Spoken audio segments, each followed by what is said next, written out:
on February the 14th, 2008. Newcomers, look into my website, cuttingthroughthematrix.com, and you'll find lots and lots and lots of talks concerning all the different elements that go into creating and controlling and planning this great new world order that we're all being ushered through at the moment, not towards, but through. And once you come through the sheep pen into the new sheep pen, you'll find it's vastly different from the one you had before, much smaller, more controlled.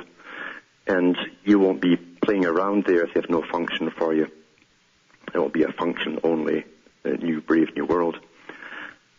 And I was thinking about that today. Before I go on to this, I should really talk about the other website.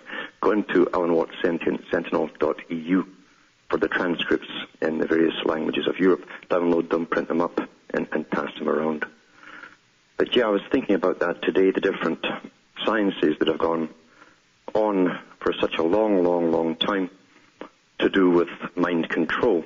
Mind control works pretty well on everyone, especially the scientific types, the electronic types, and how it's been used on the public for probably 100 years that we know of, beginning with the World War I, starting with propaganda, basic propaganda, and then the experiments that were carried on at Tavistock Institute to find ways to motivate vast amounts of men in the public to join up in the military and go abroad and serve.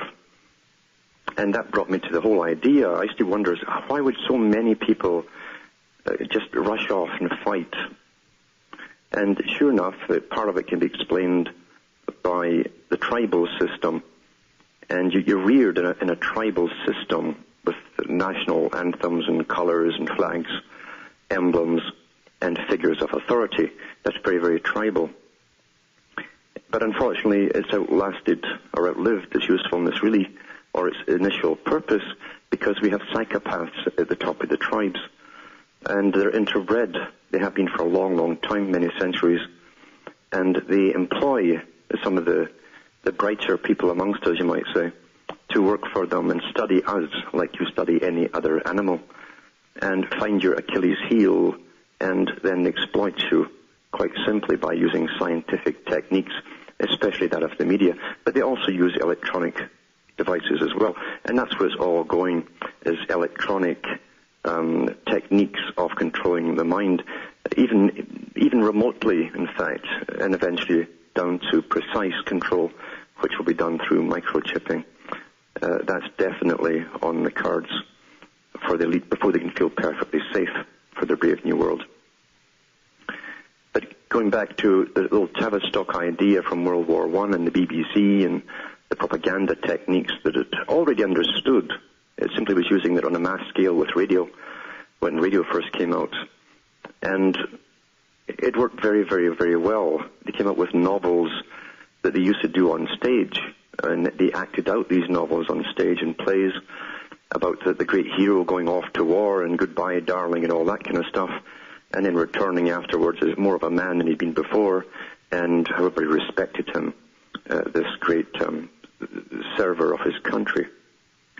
But when they went onto the radio waves, they upgraded it all and adapted it for mass audiences who had to visualize, because they couldn't see a stage play, so to visualize the thing. So they got expert writers and early psychologists and that type of thing, so that you could picture the hero and the heroine and all those people in your mind, and it works very well. However, TV took over, and it's not good enough yet. Even though we emulate everything on TV, it's not good enough. They're going towards the total control of individuals, right down to the individual. You must be predictable. At the moment, yes, the mass psychology, mass indoctrination works on most people, but not everyone. And that's their problem. It's the few in the group who can still retain their thinking powers that they want to target. And that's why they've been picking young children at school, especially males who have leadership qualities, and ask questions. Once you ask questions, they're very inquiring. Teachers now call them nuisances. But now, of course, if you ask too many questions, you're hyper, or you've got problems of some kind or another. They never stop and think maybe the stuff, the social indoctrination they're being taught at school might just be boring to that particular child. Maybe you can see through the indoctrination process. A lot of them do. So there's always another reason for what's being done, especially scientifically. And it's amazing, within a generation we've allowed the children to be drugged by the pharmaceutical industries. Not just that, the parents have been indoctrinated mainly through the daytime media and their heroes that they watched during the daytime media on talk shows, that this is good for their children. It's utterly amazing that this has happened so quickly through simple indoctrination. Plus you find lots of parents today have no time for their children. They want to be left in peace to play their own particular games, and the children are supposed to go off and play their own games. And the parents don't have much time for them, so a child that's always asking questions is now a nuisance. The old thing about being bonded to your children, I think, has been broken for many people for a long, long time. And going back to this war thing, why do so many people just go off and fight wars? And yes, going off to fight a war to save your tribe was a natural survival instinct at one time. But today, it's so easy to get them to go off. They don't even need much persuasion, really, in propaganda. Not much at all.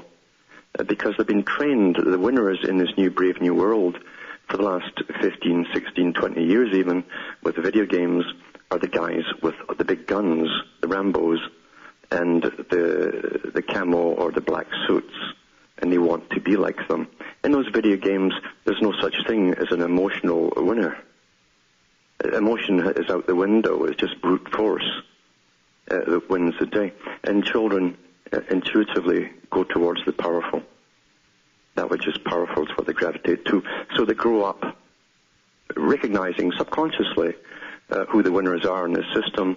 It's like Mao Zedong said, power comes from the barrel of a gun, and the bigger the gun, the better. And they can grow up to be the real G.I. Joes, and they're given a free rein pretty well to go off and kick butt, as they say, which means slaughter people with impunity. That's the sad state of affairs we live in today. Very few question anything. And as I say, the propaganda today is almost minimalistic as compared to what it used to be in wars gone by. Heavy propaganda was laid on in previous times. Daily barrages of utter tripe and nonsense was churned out all day long, every day, by major media. Today you don't need very much at all. They don't really inquire as to why they're over fighting. They just want to go and fight. And then they come home and they bitch and complain as to why their countries are fallen apart. And then they pick a group that's dominating them, or they perceive as dominating them, and they blame them for the domination. The thing is, they never ask themselves if they're so easy to control themselves en masse, perhaps a small minority is a natural order, if they're so willing to go off and get slaughtered or fight other people and never benefit from it themselves. But they can't think that far. They've got to blame someone else for their own misfortunes. And that's the world we live in. And behind it all is this great science and the myriad of agencies of MI6, CIA, Mossad, and all the rest of them worldwide that have all merged forces, the KGB. We even have KGB leaders now running Homeland Security in the U.S. And the generation, like Plato says, that lives through the massive changes where right is wrong and wrong is right and everything's turned upside down are the last ones to even notice. Most people don't even remember what the Cold War was or how evil the supposed KGB was as compared to your own good guys. And here you have KGB agents running their Homeland Security and ex-Nazis and all the rest of it. But people don't mind as long as they can still continue in a certain amount of freedom and play themselves, go and play and enjoy themselves. It's a sad commentary. However, but it's scientifically run. Everyone's heard of the experiments on shocks that were given in a big experiment in not just one but different universities, where they bring in supposed people who would administer the shocks to others they'd see through a glass, other students that were strapped in a chair, and they would have a dial with different levels of shock to administer, and they administered on command of a supervisor. Those experiments were funded by your tax money to try and find out why people obey authority. As long as someone else is telling the one who administers the shocks to increase it and keep doing it, they generally will do as they're told. You displace the blame onto someone else. However, even during these experiments, they find the few who seem to enjoy administering the shocks. Now, the whole point with this was the one who was administering the shocks were told that it was all fake. No real shocks were administered. The person in the chair and the different people that would rotate in and out of those chairs were volunteers who knew they were not going to be shocked. It was all bogus, but they would scream and howl and make it very realistic. The whole point, as I say, is to find out why people obeyed authority, even when it became sadistic and cruel. A book was put out called Obedience to Authority by Stanley Milgram. That's Milgram. And that was Harper Torch Books. It goes through the whole experiment from every possible angle in an existential type of viewpoint. Remember, existentialists really have no real cry to emotions to deal with. They simply look at the observations, look at the data, look at the types of experiments, tear it apart, find out why it works the way it does. It's like taking a firearm apart to find out why it works, how it works. Nothing else really matters to them, because what they're after are the tools of authority and how to use that authority and obedience and get the obedience from your victims. And this stuff is passed up the ladder to all the big intelligence agencies who really are behind it all too. Mind control did not begin with MK Ultra. That's a great misperception that somehow it wasn't in vogue. Such a lie there. From the days of the first mental hospital in England, they were already studying human nature. And even before that. So this kind of information is vital to intelligence agencies who want to control vast amounts, maybe whole countries, nations of people, on behalf of the masters, the dominant minority, as it's called at the top. So people should go and read that book, Obedience to Authority, by Stanley Milgram, because it does give you an insight into what you think are the average person, people you'd even know, but we go into categories within this particular book. Male and female were sorted out, different age groups too, to find out if there's any differences, and they didn't find any difference even as to the ones who would apply the shocks on command. They just had a different way of dealing with it, or even displacing the blame. Quite fascinating, really, a study in itself, and I'm sure this, amongst many, many other experiments, this book has been widely read by those in authority at the top. What this kind of book portrays, as I say, is a society that can be manipulated to do anything whatsoever, believe anything whatsoever, by training just like an animal, because that's really how they view the public. And unfortunately, regardless of what we think of ourselves, is either a spiritual being or whatever you want to, however you want to look at it, is irrelevant to those at the top. They only look at what works for them. And they do see us as animals, and unfortunately, regardless of what we think of ourselves or how we think of ourselves, the techniques they use on us are very thoughts that go through my head on a daily basis. And just before this program started, I went through and grabbed a book that came to mind called Obedience to Authority by Stanley Milgram. That's a Harper Torch Books publication. And in the preface, I'll read a little bit of the preface here because it's interesting how scientists look at us.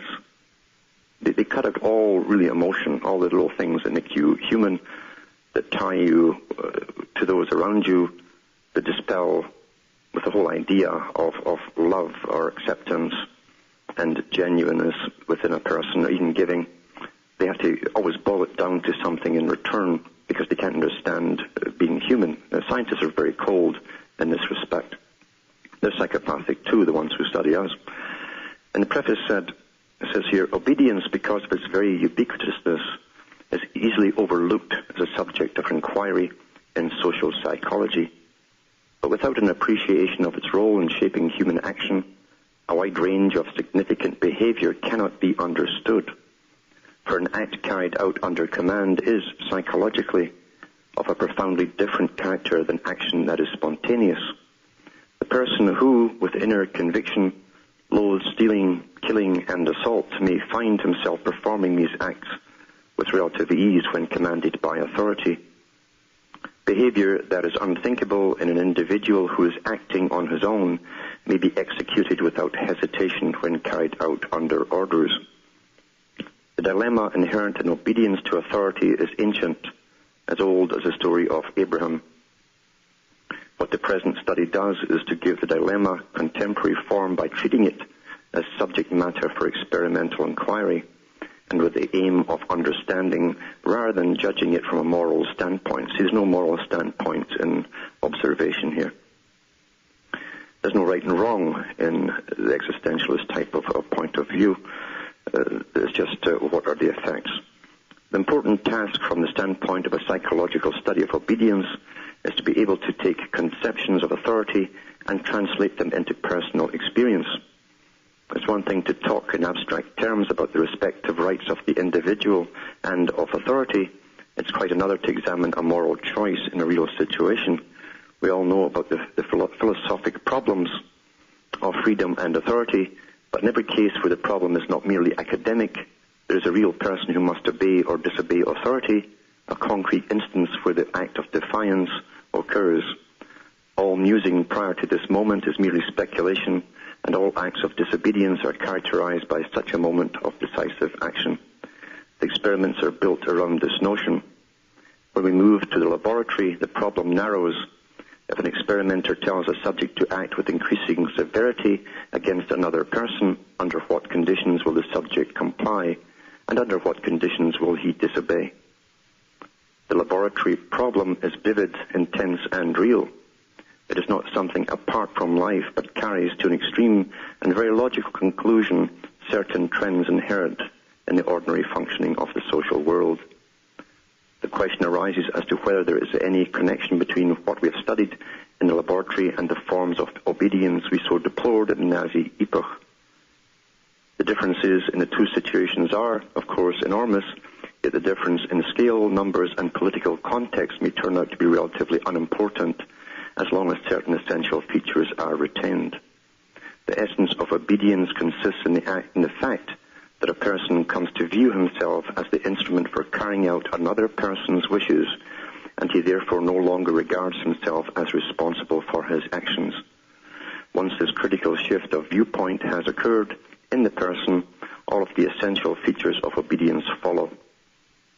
The adjustment of thought, the freedom to engage in cruel behavior, and the types of justification experienced by the person are essentially similar whether they occur in a psychological laboratory or the control room of an ICBM site. The question of generality, therefore, is not resolved by enumerating all the manifest differences between the psychological laboratory and other situations, but by carefully constructing a situation that captures the essence of obedience. That is, a situation in which a person gives himself over to authority and no longer views himself as the efficient cause of his own actions. And that's also true. You'd be surprised how many people listening now would go along with pretty well any order if someone with all the apparel of authority, especially the military type with all the spaghetti on their caps that they wear, and their epaulets and all the rest of it, the regalia that you're taught to look up to, commanded you to do something that was really obscene. You'd be surprised how many people you know would instantly follow orders too. Maybe even shoot you if they were told to. This understanding, although they were doing this in a laboratory, was not new. It was not new.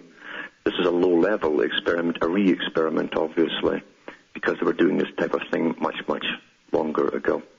In fact, many of the secret societies, just before the French Revolution, and some of the people admitted to this and wrote about it, they were bringing in members who were blindfolded, and they were told, after they promised that they'd do anything they were told by their superior for freedom, that the person in front of them, who they could reach out and feel, was to be killed, and that they would swear that they would do it. And they were told that it was their brother. And if they were given a knife and were told to stab, and if they did it, they were accepted, only to find out, of course, it was an animal they'd used. Instead, they substitute an animal at the last minute. But that's the sort of techniques that were used in the 1700s for some of the assassination squads for various revolutions. And they do have them, they still have them today, only they don't need all these silly rituals to go through them. You find a lot of psychopaths will join them, and there are psychopaths within society. The problem is most of the ones doing the experimentation on the public, unfortunately, are psychopaths themselves. You can see that even with Skinner and the behaviorists. These guys used to take babies and drop them 6 inches to a foot onto hard tables to watch the reactions quite calmly and scribble down notes with their observations, which really fascinated them. These characters are real strange, almost inhumane. Well, they are inhumane, but almost not human as far as their psychological makeup goes. And Skinner himself invented the Skinner cage, where he brought his own daughter up in it for a while, where she was put into a confined environment, because the whole theory rested on the fact that if you alter a person's environment, you alter their behavior. And unfortunately, once again, they get a lot of power out of a person like Skinner's observations, which they can then use on the public. An example of that is quite simple. The radio and then the television altered the behavior of people. So something in your environment that wasn't there before altered completely your behavior. People used to talk before radio came along, or TV. They used to talk to each other. Strange concept. And they talked about everything that happened in their lives and their speculations or their wishes or fantasies and all that kind of stuff, or their own history and their family history. Things that were rather fascinating. But once radio came in and then television, suddenly everyone's sitting there all quiet listening to this little speaker blabbing away and the fun little man on the screen, and all conversation between people pretty well stopped. When the TV goes off, the conversation is like Brzezinski said, it all comprises of all the info that have just been downloaded with by the television set.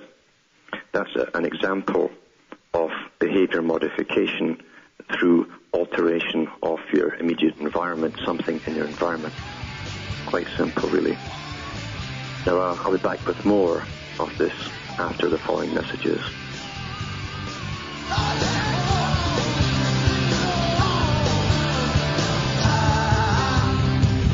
To point out some of the techniques that are used on the general public, and it's not only the general public at large that are used all the time. Experiments are done on individuals throughout the general population without their knowledge.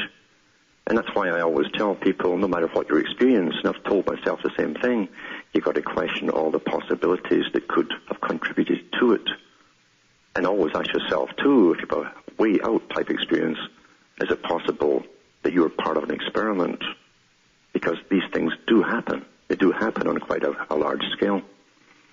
We find that even within the New Age movements, the CIA was heavily involved at the very beginning.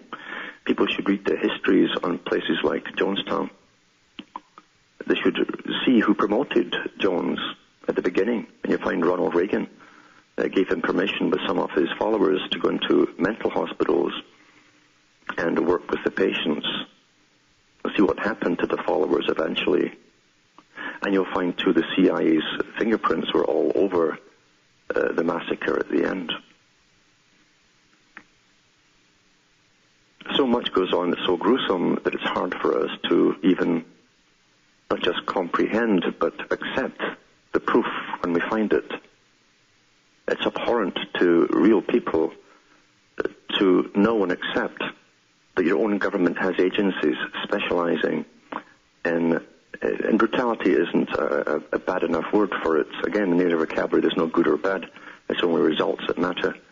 But we don't have the vocabulary in this day and age to describe the kind of acts that go on people across the planet, put out by agencies and assassins working for the biggest governments, supposedly the most advanced governments on Earth. It's horrific. It's horrifying to see what's done. And right down, as I say, to even the personal level, when the CIA were involved with the New Age movement. And we've all seen, at least the ones who looked into the Canada, the CBC archives, to find the Wendy Mesley shows, where Nick Begich demonstrated some of the equipment the CIA had and were using back in the 1950s. They could put sounds and thoughts right into your head. And if they could put sounds and thoughts right into your head, who's to say they couldn't affect the visual cortex as well? And I'm sure that went on a big scale, especially within some of the big centers that were promoted for the whole New Age movement. Some of them were even guaranteed to customers, those who joined some of these classes, they would hear God talking to them. Guaranteed it. And they did. Because they had the same equipment that Begich had embedded in the walls. That's why it works, you see. But that's what we know about. And that equipment was so small, an operative could put it in his pocket with the size of a TV remote controller. 1950s technology, only used by the CIA and upper groups in MI6. It had to be solid-state circuitry, microcircuitry, and that was in the days before people even heard of the transistor radio. We're living, as I say, in different levels of reality. Those with the higher sciences are so far ahead of anything we have knowledge of, and that's why they get away with it, because when we see the effects of something that cannot possibly happen, it only cannot possibly happen because we think we're not that advanced. Your friends, your relatives, and everyone you know would laugh at you, especially the ones who keep up with the scientific magazines. They think that's the latest technology they're being told about. Therefore, they'll ridicule you if you suspect or mention that you suspect there's much, much higher sciences. It was the same with Bill Cooper. And Bill Cooper, when he first came out, went around New Age circuits expounding on the fact that the UFOs were not only here, the aliens were here too, and that they had been for a long time. And I have the old videos of him talking about this. He was a complete believer. And the data that he got came from when he worked in the Navy, in intelligence, until he went to Area 51 and realized that they were making those things here. It was advanced science. And that he was a dupe. The best dupe or willing fool is someone who truly believes in the cause of what they're doing. And he realized he'd been fed the information deliberately, so that he would go around a person who had authority, at one time respect, for his position as an officer in the Navy, in intelligence, and the people would believe him. And when he came to that conclusion that he had been used and duped, he turned 180 degrees and spoke out against it. And he told the public he was completely wrong. He told them that he'd been fed this information to dupe himself first. He must be believable, therefore you dupe the person first to become a true believer. And then your senses don't detect any lies coming from that person. You will believe them. It's much easier to believe them when they themselves believe it. Old technique again. And when he started doing that, that's when he was driven off the road on his motorcycle by a car. That's how he lost his leg. Then he got a visit in the hospital by two men who told him to shut up and not continue on this path of exposing the fact that we're made here. It was very important to convince the public that they came from out there somewhere. So anybody can be made to be a real dupe, and that's what I say, always question your own experiences, what scientific means could be used to put them there. And I mean that for myself as well. I always question everything. I'll tell people about experiences, but I won't tell them what I thought the cause was, because you put it in a question mark box until you have more data. Without the data, you're simply being a dupe. The fact is we live in a horrific system cannot be denied, though. The more you go into the studies that have been done on society in times of peace and war, it would make you shiver. You wonder if you want to belong to the human race at all. And when you realize where they're going with all of this, which is total control, the future truly does look bleak indeed. I get young people writing to me who are in despair when they've woken up to look at a future, people at 19 and 20, look at a future that seems pretty bleak to them.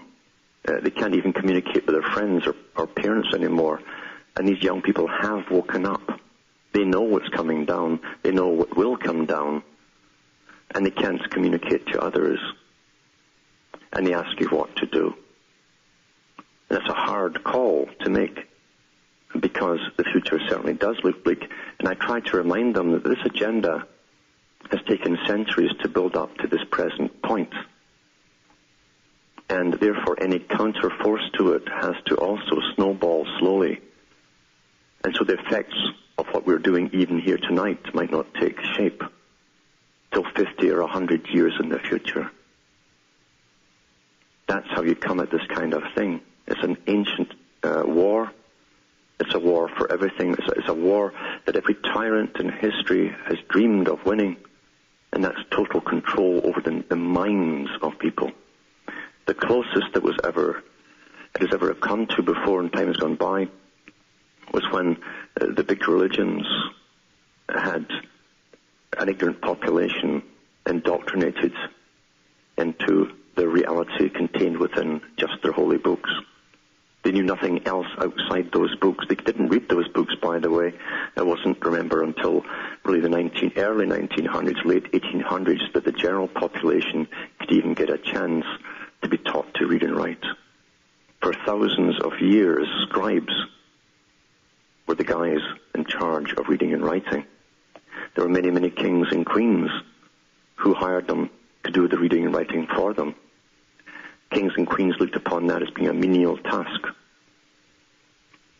But the general population were always kept in ignorance through various dark ages in all countries across the planet. And all they knew was their own little Plato's cave, and that contained all the writings or the sayings from their priesthoods. And therefore, they were under a great mind control. And science, being as it is a double-edged sword, comes along with technology, and they had to give basic writing and reading to the public, which were cutting through the matrix. And like most things, it certainly is an inside job. And the greatest tricks are played upon nations come from the top of the same nations. And no one can write about a brave new world and even give an idea of when it's supposed to start breaking out before the event. And then, like winning the lotto, they just happen to be so lucky and get their wish. It's rather simple thinking indeed to believe that such machinery for internal policing and IDing and all the rest of it is just spontaneously being carried out because of 9/11. It took years in the planning, and you can go far back as the beginning of FEMA, where I think even Nixon signed the first bill into law to set up that organization. And you'll find that the Homeland Security in its initial write-ups was to follow the FEMA type structure on a much, much larger scale. It's simply escalating from one to the other to the other. Long-term planning. Because back even in the days of Nixon, they talked about the possibility of the masses losing the minds of the masses to the supposed communists. And there was a propaganda war for the minds of the public, because the psychopathic elite of any country look upon everyone else as part of the masses. You're not an individual, you're part of the masses. So the propaganda is aimed at the masses, the simplicity of the masses. And the elite of the West were terrified at one point, not so much of controlled opposition within Russia, which they did control, but because there were many copycat groups that sprung up thinking it was all real and demanding justice and freedom and all the rest of it. So they had to start organizations which were bigger than the CIA, that was supposedly only meant to scrutinize people outside of the country. They needed an internal organization to start really, even above the FBI. They could take track of millions of citizens if need be, and they set up the machinery for complete martial law, which they foresaw using one day. They don't set these things up without the intent to use them. And when the New American Century Agenda was drafted up in the 90s, published in 92, I think the first time, and then redrafted and rewritten, and put out again in 98, with its wish list of countries to conquer and the things that must be done, then they get their very wish at the beginning, 2001. Then it all fell into place, and it also showed that every country in the Western world had signed on to the same agenda. That took years of negotiations and planning with high bureaucracies in all those countries, years in advance before 9/11 happened, to make it all happen so well. And before I go on to any callers, I'd like to just jump from that last book I was reading, Obedience to Authority, to a book by Carl Jung, who, regardless of whatever people think of them, and he certainly had his own faults too, and his own particular unshakable beliefs. But in the Undiscovered Self, he talks about the character of humanity within the society as he saw it, and how they could also be manipulated and used. He talked about the possibility of psychopathic-type individuals taking over countries, and what stood in their way, what would aid that psychopath, what would also stand in their way. And he's talking on page 55 of the Undiscovered Self about this. He says, unless he stands firmly on his own feet, the so-called objective values profit him nothing. Individual, that is, who's recovering, you might say, from their fake indoctrination, called mental illness, and coming out of it, since they then only serve as a substitute for character and so help suppress his individuality. Naturally, society has an indisputable right to protect itself against arrant subjectivisms, but insofar as society itself is composed of de-individualized persons, very important, society itself is composed of de-individualized persons. The mass is the mass. It is completely at the mercy of ruthless individualists, but it band together into groups and organizations as much as it likes. It is just this banding together and the resultant extinction of the individual personality that makes it succumb so readily to a dictator. A million zeros joined together do not, unfortunately, add up to one. Ultimately, everything depends on the quality of the individual, but the fatally short-sighted habit of our age is to think only in terms of large numbers and mass organizations. Though one would think that the world had seen more than enough of what a well-disciplined mob can do in the hands of a single madman. Unfortunately, this realization does not seem to have penetrated very far, and our blindness in this respect is extremely dangerous. People go on blithely organizing and believing in the sovereign remedy of mass action without the least consciousness of the fact that the most powerful organizations can be maintained only by the greatest ruthlessness of their leaders and the cheapest of slogans. Very important part to remember. Curiously enough, the churches too want to avail themselves of mass action in order to cast out the devil with Beelzebub. The very churches whose care is the salvation of the individual soul. They too appear or do not appear to have heard anything of the elementary axiom of mass psychology, that the individual becomes morally and spiritually inferior in the mass. And for this reason, they do not burden themselves overmuch with the real task of helping the individual to achieve a metanoia, or a rebirth of the spirit, Dio conscendente. It is unfortunately only too clear that if the individual is not truly regenerated in spirit, society cannot be either. For society is the sum total of individuals in need of redemption. I can therefore see it only as a delusion when the churches try, as they apparently do, to rope the individual into a social organization. That's what the churches have become. And reduce him to a condition of diminished responsibility, instead of raising him out of the torpid, mindless mass and making clear to him that he is the one important factor, and that the salvation of the world consists in the salvation of the individual soul.